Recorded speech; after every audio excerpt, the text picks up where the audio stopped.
My name is Zulaikha Patel. I am an anti-racism and social justice activist. I'm also a Black radical feminist.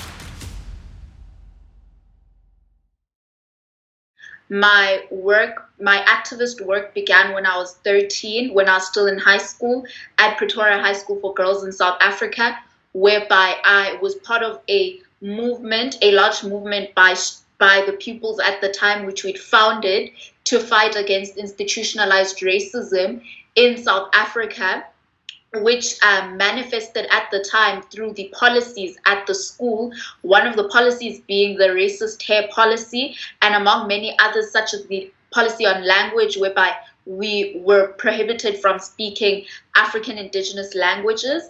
And since then, I've been focused on working towards social justice for a just and equitable world. Experiences. I never speak about my experiences as an individual, but rather as part of the community that I'm part of, because I consider myself part of the whole greater community of people who have experienced racism on a social and on a political and on an economic level and on an institutional level in institutions, right? And so with that being said, I am an 18-year-old South African, so I was born post-94, post-1994. 1994 was the year when South Africa gained what we would describe as political freedom, whereby every citizen in the country gained the right to vote. And one thing that happened then was, yes, in South Africa, we gained political freedom at the time, but what does that mean when the vast majority of South Africa's people, being Black people, remain oppressed by the shackles of poverty and remain oppressed systemically by a system that is still running, and these structures that are still put in place to hold Black people back from opportunity, access to equal education, employment, even in the structure that we live in, the design and the geography of how South Africa is built is still very much alike the design and the structure that was constructed under the apartheid era. What does political freedom mean when you only have that, yet the vast majority of South Africa's nation is starving because they're oppressed by the shackles of poverty and are held back by these systems? And so one thing that it's meant for me is that we still have a long way to go, and it's meant that racism, it's made me understand and see racism as this machine of destruction that has brought about destruction to humanity. And this machine was not built one day, and obviously if this machine was not built one day, it will not take one day to break down this machine. A machine obviously has an engine, and that's where the problem is. And a machine has drivers. It has drivers who keep the machine running. And a machine has panels, which obviously form part of the structures, the policies, and the institutions that allow for that machine to keep running and hold Black people back. And it's made me understand that it's not going to take one day, but we have to continue the work, because I'm part of a generation that was born post-94, which stands on the shoulders of the generation that ensured that we gained political freedom. And so now we ascend from that generation that fought for our political freedom, and now it's ours to continue doing the work and continue striving for those very same goals that they had, and to ascend from the foundation that they've already laid and continue doing the work every single day. And it's made me understand that racism isn't just only structural, but it's also interpersonal and internalized as well. And it's those internalized attitudes, those internalized toxic attitudes that contribute to the greater running of the machine as a whole, as well as interpersonal interactions with people.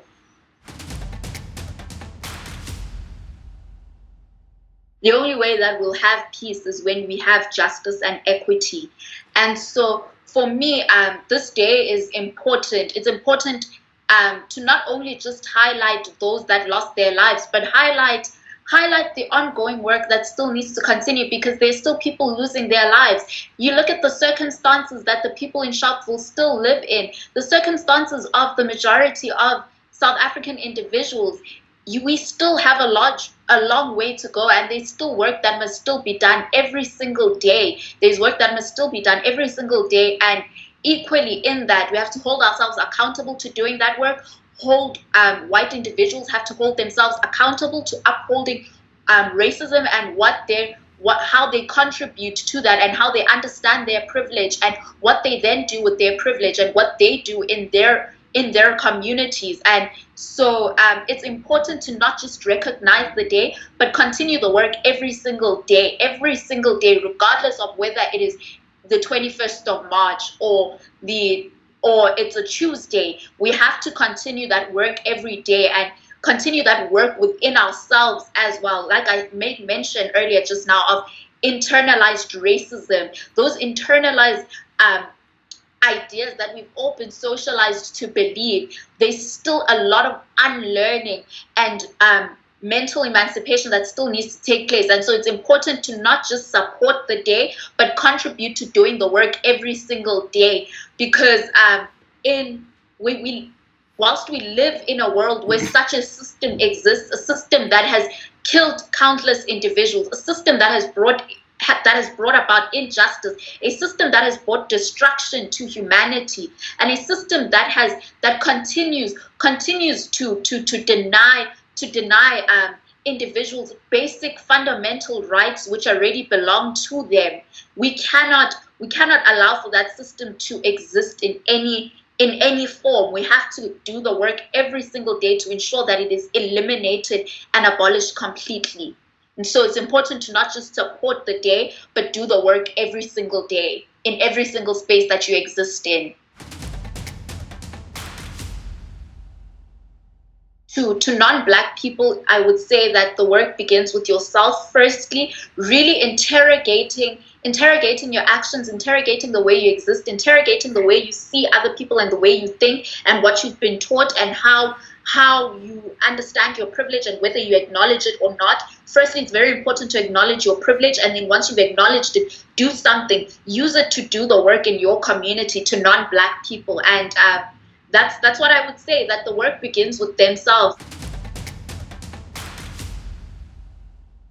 It's tough to answer that question as a young black African woman, because I mean, usually that's what I've experienced being directed at me. But what I can say is it's as a result of our history, in South Africa's context, our very recent apartheid history, which continues to influence where we are heading as a country, and continues to influence the daily movement and operations and running of the country, and globally, it's as a result of our colonial past, which hasn't been addressed enough, and also that all those systems that have been built by colonization still exist. And also education.